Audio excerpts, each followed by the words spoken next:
Welcome back to Scratching the Surface. My name is Justin, aka Money. And my name is Cody, aka Junes. And guys, happy 25th anniversary. This is a celebration of the pod to you, Junes, for us sticking this out. I'm so happy. We've got to 25, and thank you to all the listeners and viewers that have supported us along the way. It's been a hell of a ride. And hopefully to 25 more and get to 50. It has been a blast so far. I'm very, very excited today on our 25th episode to talk about a movie as legendary as they come with the 1979 film Alien from director Ridley Scott. This is one that holds a very, very special place in my heart, as you're very well aware, Money. It's one that I have spent countless hours of my time in devoting my love to, just like you have with the Halloween franchise. I think we all have that one movie that we really have spent a large amount of our time in, and goddamn do I love it. I know. I'm so excited to get into this. Sci-fi being your favorite, it's probably genre, and it's probably like my top two for sure, in like the three slot for me. But yeah, I am excited to get into this, guys. Anybody listening, thank you again. Happy 25th anniversary on this episode. It's been an awesome ride, but make sure again to check us out on YouTube, TikTok, Apple Podcasts, Spotify. You can see us, our faces, or if you're just a listener, Apple Podcasts or Spotify, hit us up at Scratching the Surface 100 on those accounts. So, June's Alien, just how did you get started with it? Very briefly, I think we just need to set a preface really quick. I mean, older movie, but you probably dove into sci-fi at some point. And how did you just fall in love with Alien? Oh gosh, I remember talking to it with a buddy at work way back in probably my first year of college, a summer Hmm. during work, and he mentioned, "Hey man, you really should watch this movie called Alien. It's really fucking good." And I took it and I ran with it. And I tell you what, the day I watched it, I can remember the specific day, like a lot of people can with the movie they loved. I remember that day, and since then I've been absolutely hooked. There was so many jaw-dropping scenes in Alien unlike anything I've ever seen before that were so monumental for me as a viewer that I had to have more of it. I had to have more of it. I read the books, I read all the sequels, some of the prequels that came out. It's Hmm. something that I was totally infatuated with. It was always that looking out beyond to the stars and, wondering and being in awe of the possibilities, but then also taking a step back and realizing just how terrifying space is. And we've talked about it. Nature is fucking relentless. Hmm. Space is just as relentless. And we see that beautifully depicted in Alien. That is the main reason I was so latched on to the film from the get go. And once I started reading the books, once I started watching all the other films in the franchise, I knew that I would always have a love for it. And I find myself never tiring of it. I expect myself to some point be like, okay, I've had enough. I should probably drop this franchise, but it never happens. I honestly don't think it ever will. And this is a milestone for us, number 25. This was the 45th anniversary re-release of Alien in theaters, which is also a big time milestone. I was able to see that in theaters. Money, exceptional experience. I wrote an article about it. It's on our website, scratchingthesurface100.com. Go read it. The experience was bar none one of the best I've ever had in a movie theater. Exquisite, exquisite, exquisite 5-star dining and breathing watching that film in theaters for the first time. Yeah, kind of making me feel bad because I never ended up going to it in theaters. I watched it was a rewatch personally for me, but at home, still such a phenomenal experience on the big screen here at home. But I can't imagine in that headspace at the theater with that.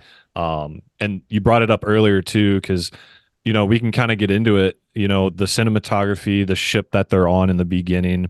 Uh, it's one of those movies. It just has to be like this, especially with the franchise. I think of how you learn everything, the characters, the atmosphere, the shots you get in the film to set up with what we know from Alien as a franchise, with how well they do with the practical effects in the early movies, how they've grown, more into CGI and transitioned into things like that.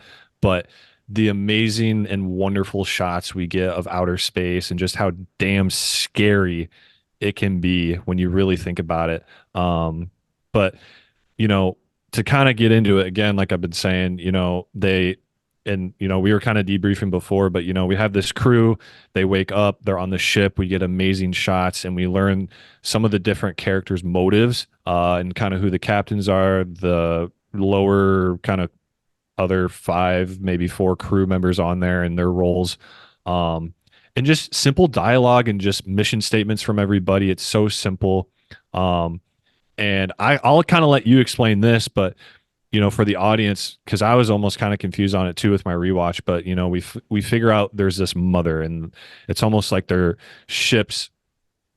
It's programmed into like the ship's system as to how they're directed, any problems that come up, and what they should be doing. And we have one of the main characters writing to it about what they should do throughout this movie, and it's a very important thing for them to communicate with this and be on the same level and headspace with it. So if you kind of want to explain that aspect, because they introduce it, and the room that they're in is so cool too. I just love that.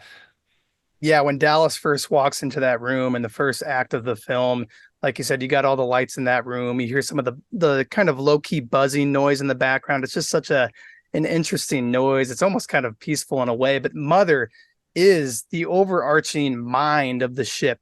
And this mind has been computed by somebody, by Weyland-Yutani, a corporation. There is certain directives that have been put into Mother to carry out. That's something for us as the audience we don't know about really, and we find out as the film goes. We have no idea what's going to happen here, what significance Mother plays in all of this. Clearly, it's for Dallas's eyes only in that first act. Maybe there is a chain of command. If Dallas is to go, maybe there's somebody else that can have eyes on. But Mother is kind of the all-seeing aspect of the ship, which is really a creepy thing to have. I know we've seen that in movies like 2001 Space Odyssey, where AI has a lot of power to the point that it thinks for itself. Mm-hmm. That to us is kind of a piece of horror in its own way. But I would say with Mother, it's also seen in Prometheus. In Prometheus, we see the same type of artificial technology that is being used. And the humans usually are up against it, trying to figure out what the true ulterior motives are. Yeah, and they are on a quest back to Earth, and they awaken from their pods, and they're kind of like, what the hell is going on? They're trying to figure out how far along they are, and they're I can't remember the years, but it's X amount of years that they're yet to be to Earth or something like that. And they actually get a ping or a distress signal from like another moon or planet.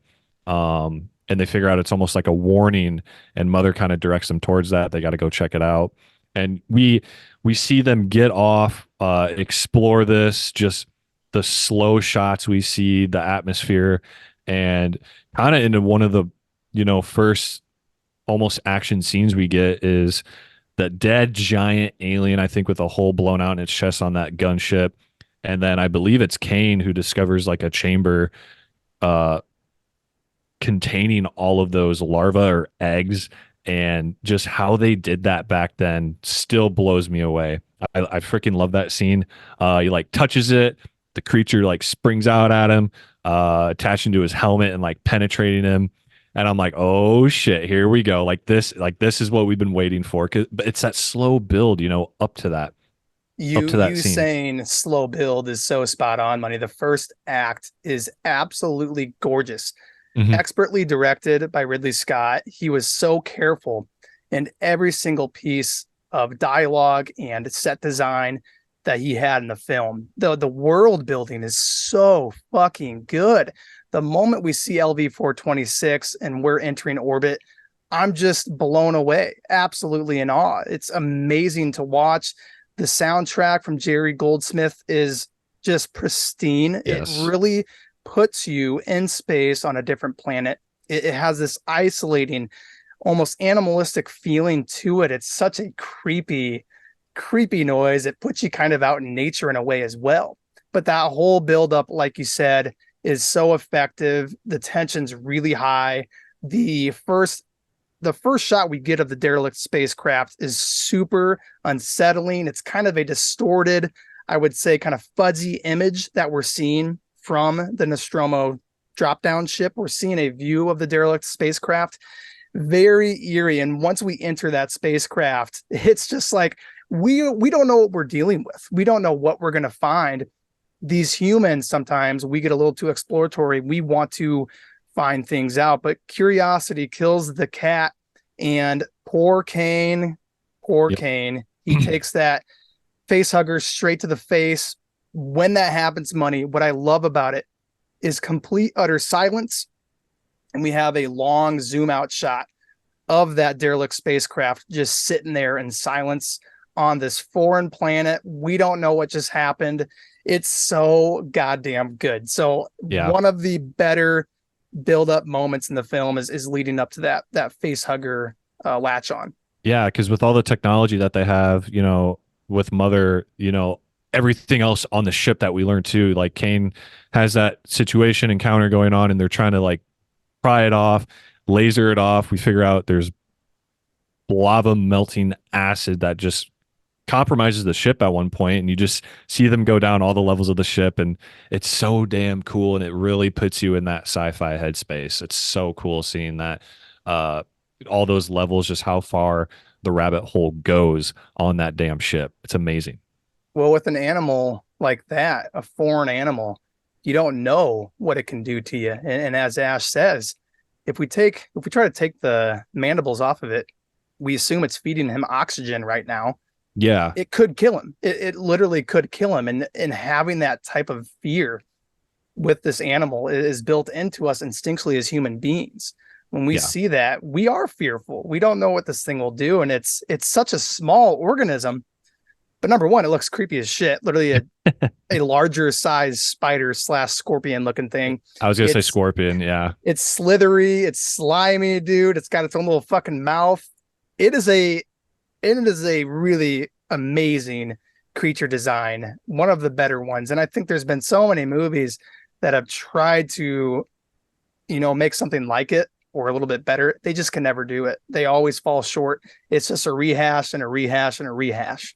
Yeah. And that thing, like there's the shots in the lab when they're trying to do surgery on it and get it off, like that still shot with it just on it's so damn eerie because it's like, and they're scientists, they're very qualified to do the things they're doing in this movie. And them just playing doctor and not knowing what to do just builds so much more suspense to the plot.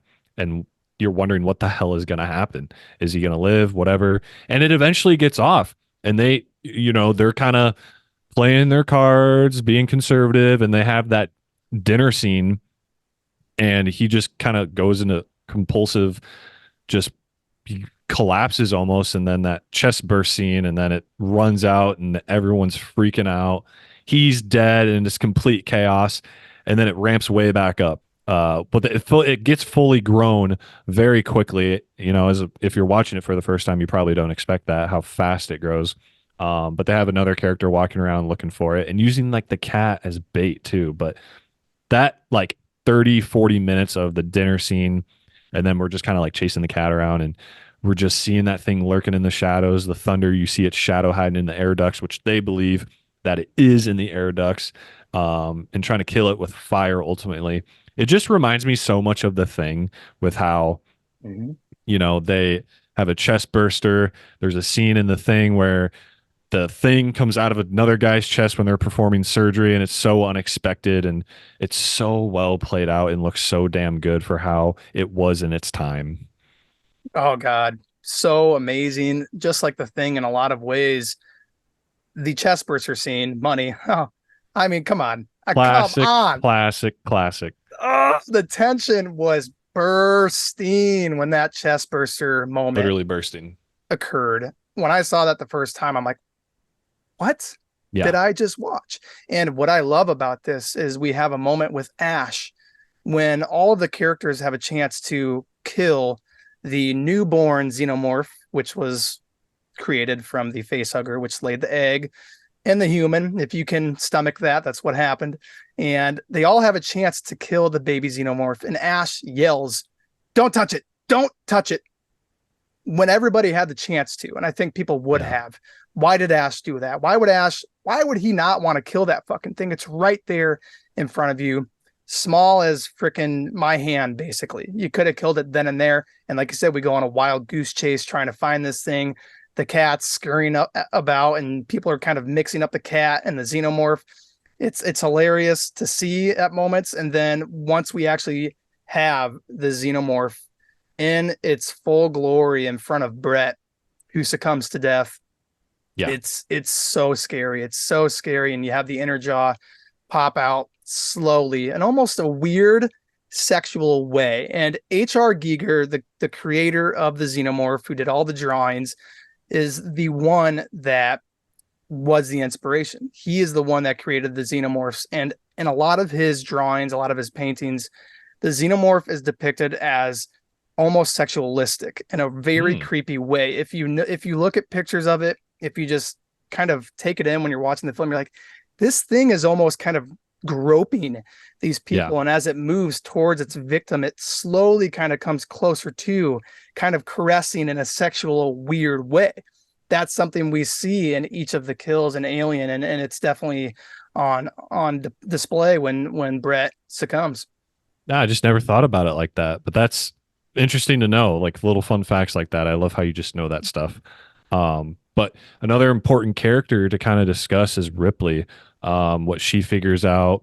And she, the crew learns that, uh, well, personally, I think she was one of the smarter ones, earlier in the scene or movie, taking protocols, with, contamination, trying to keep people out. We don't know what we're dealing with, trying to take every precaution.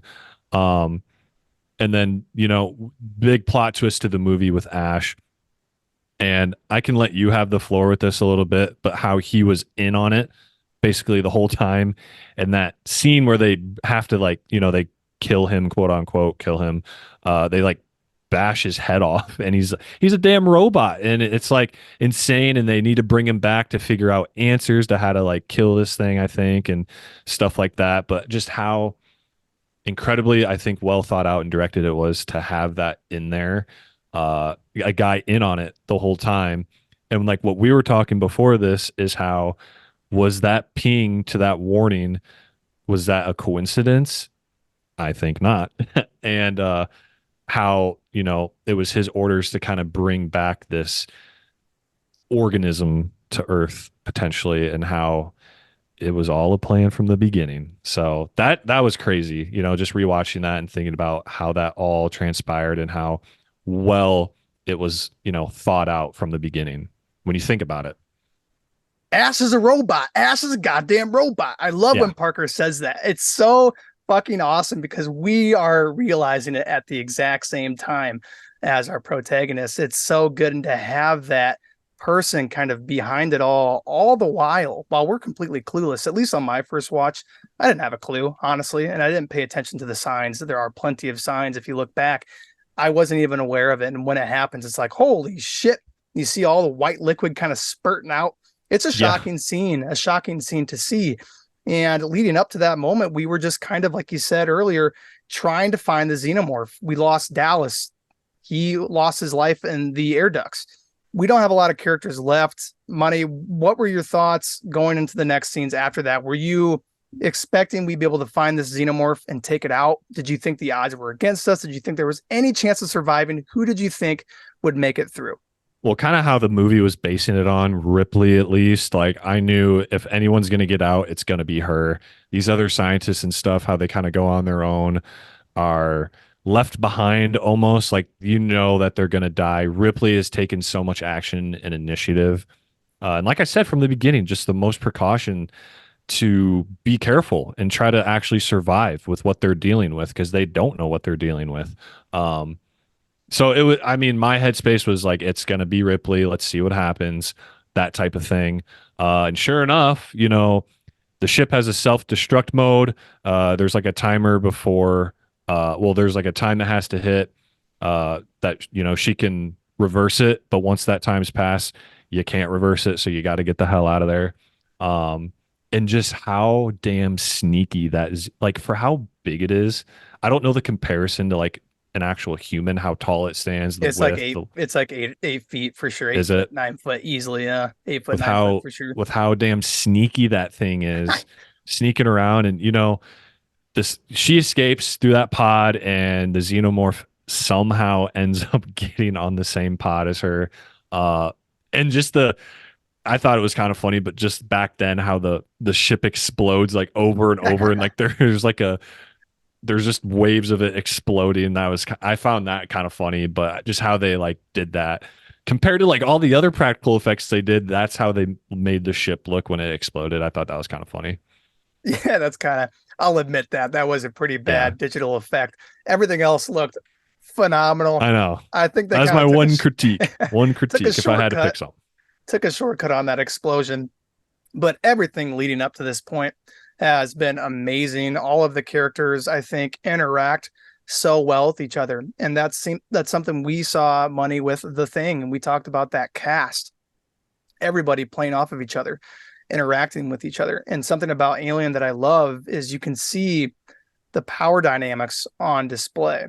You can see that Dallas and Ripley kind of have that upper power, and that we see Yeah, that in the corporate world. They kind of have a flex on these lower class people because yep, Brett and Parker all the while were the two people saying, "Why the fuck don't we freeze him?" When Kane had the face hugger on his face, why do we not just freeze him and get the fuck home? They were saying it all along, yet Dallas and Ripley ignored the orders. They continued on with it, especially with Dallas wanting to even bring the face hugger in the ship in the first place. That's a terrible idea, Dallas. You're going to put everybody at risk. I don't care if you're a macho man. I don't care if you're Tom Skerritt. I love him, obviously, but you can't be doing those things. And we see the power dynamics on display all throughout Alien. All of the moments with searching for the xenomorph were so just full of tension and oozing terror. I loved everything getting to that point. And yeah, those last words from Ellen Ripley they're poetic. They're great. Ellen Ripley, last surviving yep. member of the Nostromo, signing off. I mean, how good is that? It I really, literally, we yeah, went on a journey with this Nostromo crew. You feel like you're in the boots with them on LV 426 and yeah. in the spaceship going through all of that. What were your thoughts on the ending when we blast that fucking xenomorph into space? Were you satisfied? Were you a little underwhelmed? I know the explosion, like I said, was a Yeah. little bit No, no. distasteful, I but mean, pretty satisfied. I mean, all that aside, pretty satisfied because the way it got on the pod first of all, like how, and then to see her kind of shoot it off, and then back to space or Earth she goes, and there's almost like a warm feeling you get. But obviously, with the franchise now, it's like, well, something's gonna happen. Like you just think something's gonna happen. Pretty. I I mean, I'm just trying to keep it simple, but yeah, go ahead. no, you said a warm feeling. I low key teared up in the fucking theater. Right. That's Yeah. how good it was. It gave you Yeah. that warm feeling like we won, man. We After all finally, that, after see, all of that, to be up against all odds. I mean, really realistically, Ash says it perfectly in his historic line when he had his head beaten off, basically, and they ask him some questions to finally get the answers that they've been wanting. He tells them, "I can't lie to you about your chances, but you have my sympathies." The xenomorph is the perfect organism. Human beings without weapons are pretty much fucked. And the fact that yep. Ripley had the smarts and the conas to get through this is just a testament to her character. And that's why she is one of the most iconic characters in horror and in film amongst any genre. Well freaking said, dude. That's yeah. I think that's a great way to kind of cap it off and get into scores, which I am super stoked about to hear. Because you got to. This might be. We might have an all-time score here from June's. I don't know. And I know you're curious about mine, but let me get into Rotten Tomatoes first, so we have a little comparison, and obviously we get to hear each other's. Yep. Um, we have an audience score from Rotten Tomatoes on Alien at a 94%. Doesn't surprise me. And we have a critic score of 93%. I mean, 1% difference. How much closer can you be? That is dead on. Literally about none. Wow. Um, but I can get into mine because I'll leave the bread and butter to you to end it.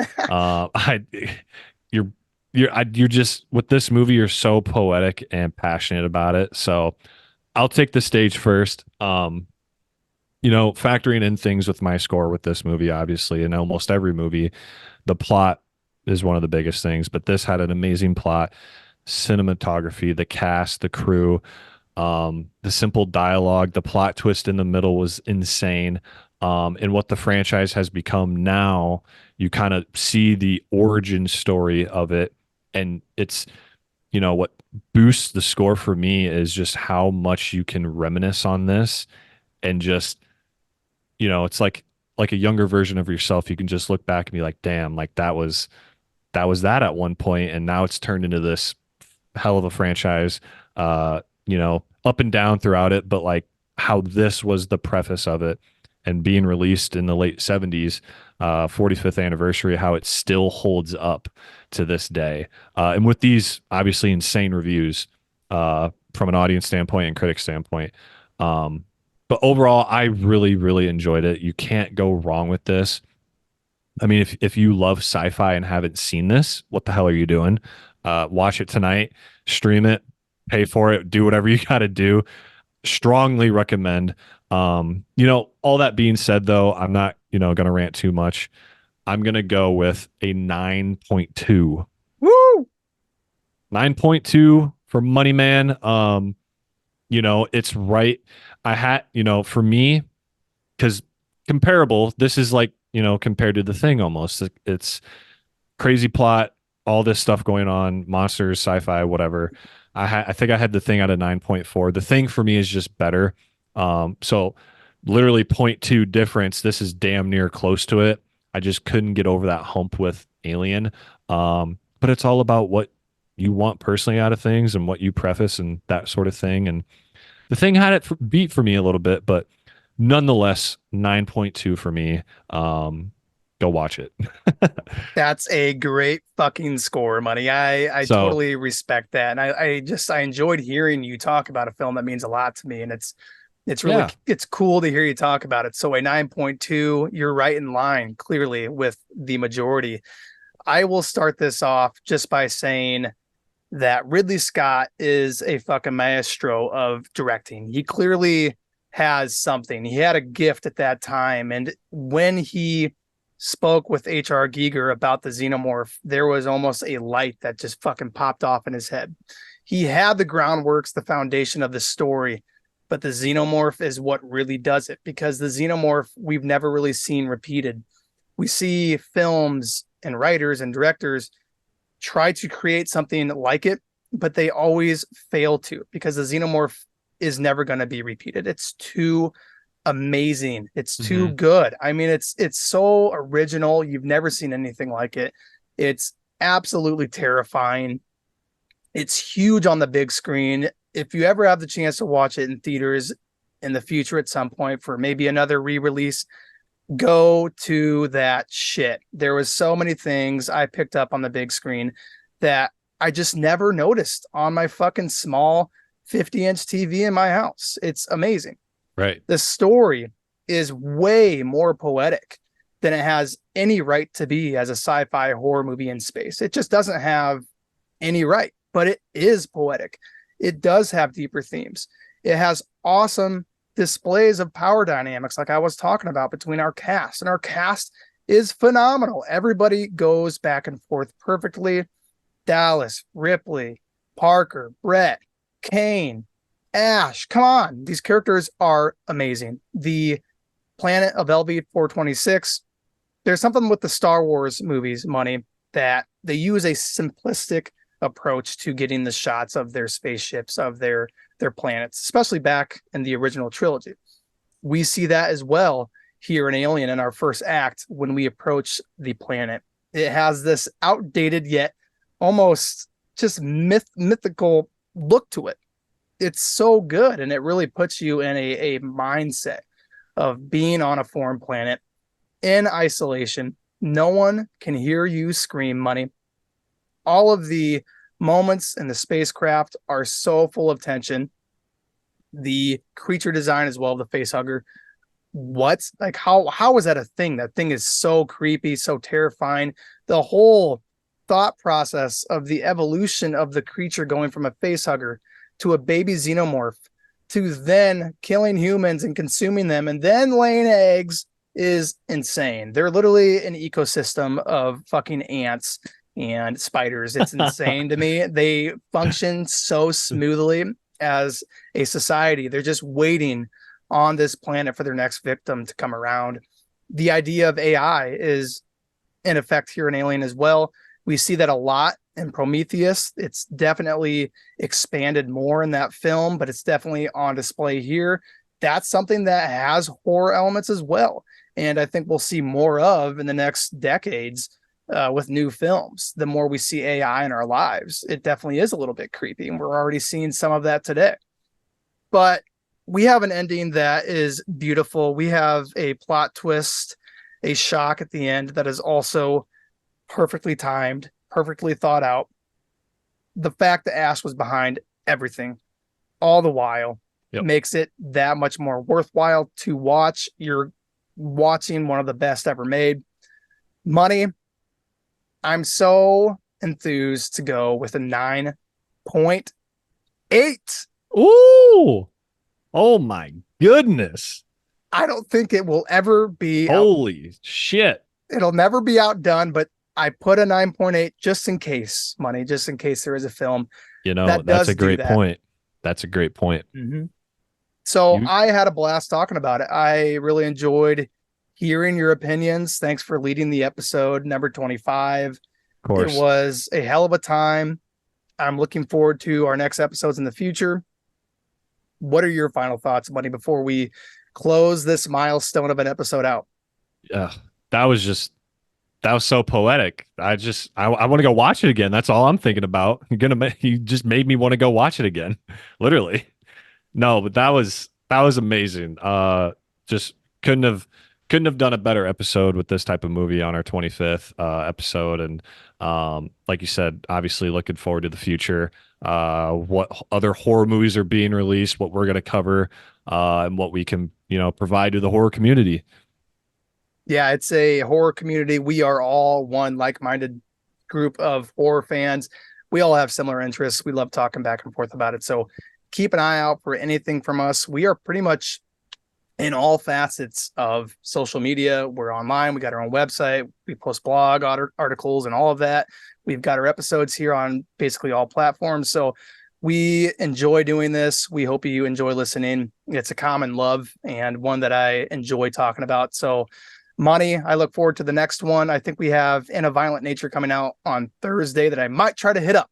If Yep. I do, I'm going to try to maybe do an episode on it. If not, I look forward to talking to you in the future at some point, and I look forward to sharing our love with horror fans on all of our other stuff. Of course, well said. And I couldn't agree with you more. Stay tuned, guys. Thanks for being here with us and celebrating this little special moment we got. It's just a small step to the journey of what we hope for this to become, I think, eventually. So couldn't be happier. Happy 25. It's been scratching the surface. Peace.